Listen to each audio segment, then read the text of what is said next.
Featherweight champion Julio Cesar Chavez defends his crown against NABF champion Dwight Pratchett. Fighting out of Gary, Indiana, weighing 128 and 1/4 pounds, with a professional record of 13 wins, 6 defeats with 7 KOs. Ladies and gentlemen, introducing the challenger, Dwight "TooTuff" Pratchett.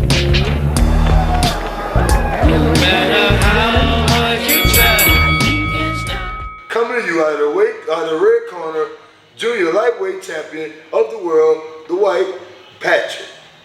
Pratchett. He's going to correct me. All right, Mr. Dwight. I want to ask you, man. You really are one of the most inspiring coaches in the gym, and I learned so much from you. Like I have learned a lot in the game, and I thought I knew a lot until I got with you. With that being said, Mr. Dwight, what inspired you to start boxing? My dad. I wrestled junior high and high school. So I was wrestling at one time. I was wrestling and boxing. So I ended up giving up the wrestling to take over the boxing. Was you as good as you was in boxing as wrestling?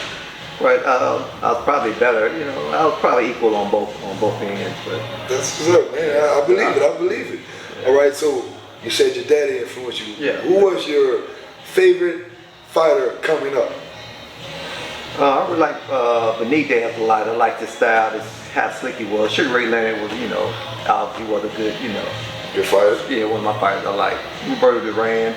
A lot of those guys back then was, real fighters. Real fighters, yeah. Yes, I sir. a lot. Yes, sir. All righty. I watched a lot of your fights, and I'm going to continue watching a lot of your fights. I learned a lot on my film studies. What is your most memorable fight of your career?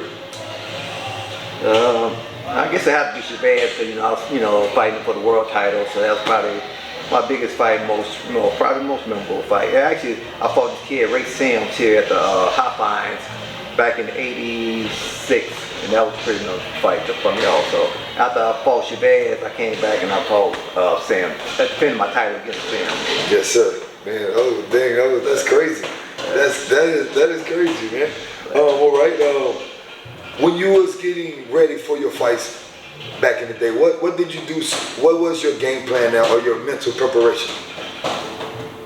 Well, I always worked pretty hard, so I had a pretty good trainer back then. Guy went down to Fayetteville, North Carolina, and trained down there for a little bit, getting ready. So he really had us working extremely hard, doing 5 miles a day, then doing 10 on the weekend, 10 on Saturday.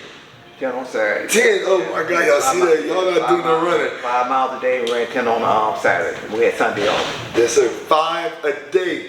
10 on the weekends. You want to be the gym? You got to train like one, baby. You got to put the work in, yeah. Yes, sir. Yes, sir.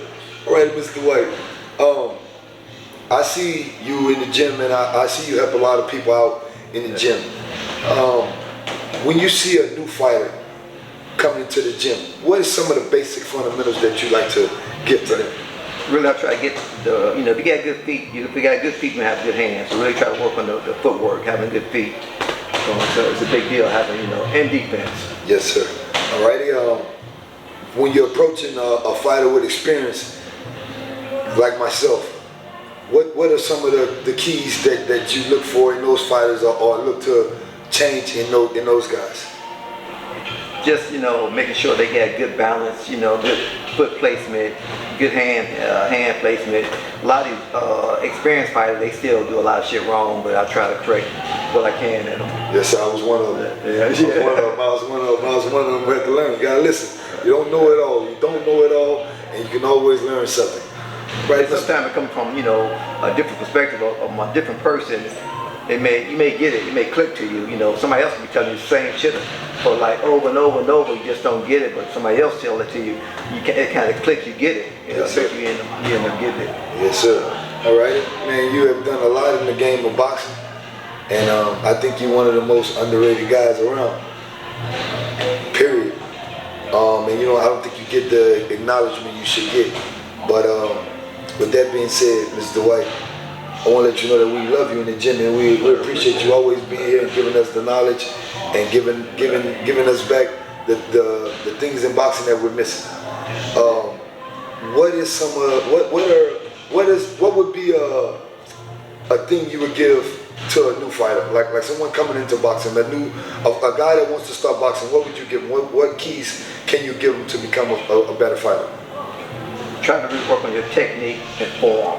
That's everything. Even good technique, good form, that's gonna take you a long way in the game. Yes, sir. Technique and form. Technique and form will take you a long way. Good footwork, all that's gonna take you a long way. Just learn that right off the bat. When you start bad habits, you practice what you preach. If you're preaching, if you're doing bad shit, you're gonna do bad shit. So yes, you gotta start out on the right way. Yes, sir. And what are some of the game plans you would give to a pro fighter who feels like he can't be changed? He feel like he knows it all. That you would be like, hey man, I can change this, I can change that. What kind of things would you give him?